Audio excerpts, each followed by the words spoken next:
আজ ৯ জুন ২০২৪ ইংরেজি। এখন বাজে ৬টা বেজে ৪৫ মিনিট। সন্ধ্যা। একটু পর মাগরিবের আজান দেবে। তো যাই হোক, আসলে আমি আমার এই অডিওটা করছি আমার কিছু সমস্যার জন্য। তার মধ্যে আসলে এই সমস্যা যেগুলো আছে এগুলো আসলে আমি অনেক দিন ধরে ফেস করছি। প্লাস এটা থেকে আসলে বের হওয়ার জন্য আমি অনেক চেষ্টা করে যাচ্ছি, কিন্তু বের হতে পারছি না। তার মধ্যে আসলে প্রথম একদম ফার্স্ট যে কথাটাই হচ্ছে সেটা হচ্ছে যে কি, আমার এখানে আমি আসলে টোটালি ইন্ট্রোভার্ট একজন পার্সন। আমার এখানে সমস্যা অনেক আছে। তো আমার যেটা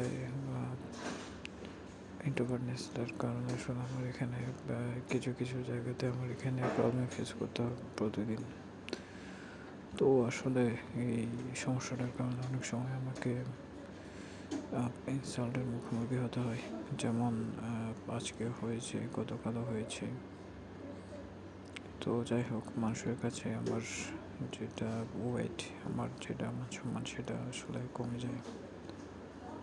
তো যাই হোক, তবে আমি আমার মতো করে আসলে আমি চেষ্টা করে যাচ্ছি, কিন্তু এরপরও হচ্ছে না। তারপর হচ্ছে যে আমার ব্রেনটা সবসময় লক হয়ে থাকে। কেউ যদি কোনো একটা জিনিস যদি বলে, আসলে অনেক সময় আমি এটা ক্যাচ করতে পারি না সহজে। অনেক সময় লাগে জিনিসটা ক্যাচ করতে। তারপর আমার যেটা ভুলে যাওয়ার যেটা সমস্যাটা সেটা তো আছেই।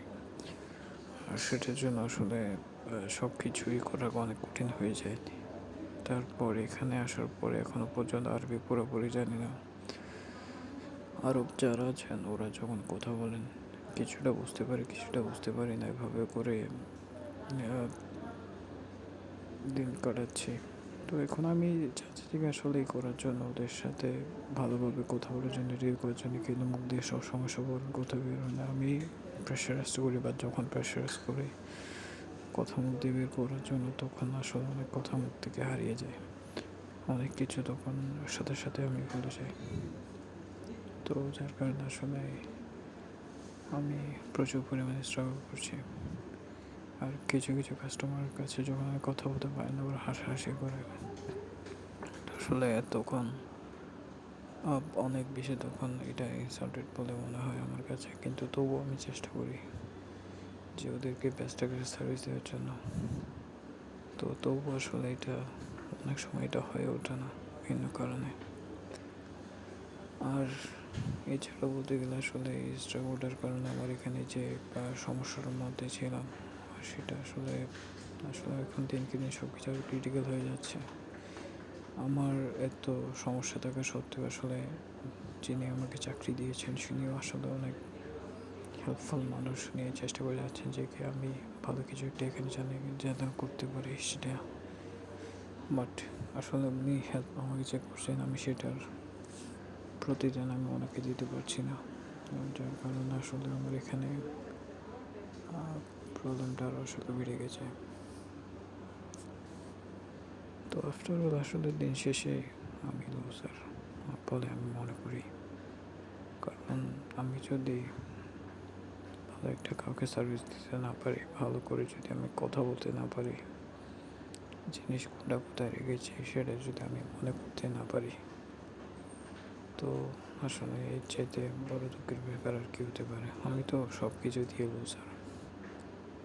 তো যার কারণে আসলে আমি জানি না আসলে আমি এই যে জায়গাটাতে এসেছি সেই জায়গাটাতে আমি কতদিন এখানে স্ট্রাগল করে টিকে থাকতে পারবো। বাট আমার মনে হয় আর বেশি দিন নেই আমি এখানে থাকতে পারবো।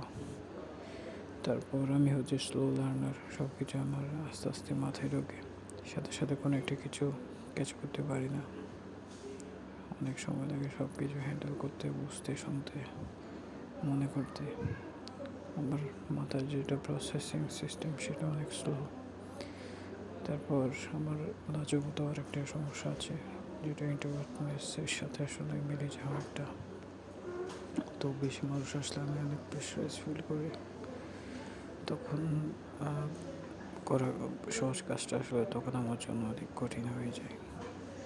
তো আফটার অল সবশেষে আমি লুজার বলে আমি এটা মনে করি। মানুষ আমাকে প্রচুর পরিমাণে ইনসাল্ট করে, বাট আমি শনি টাকা ছাড়া আর কিছু করতে পারি না। তো যাই হোক, আসলে অনেক কিছু বলে ফেললাম। এটাই ছিল আমার আজকে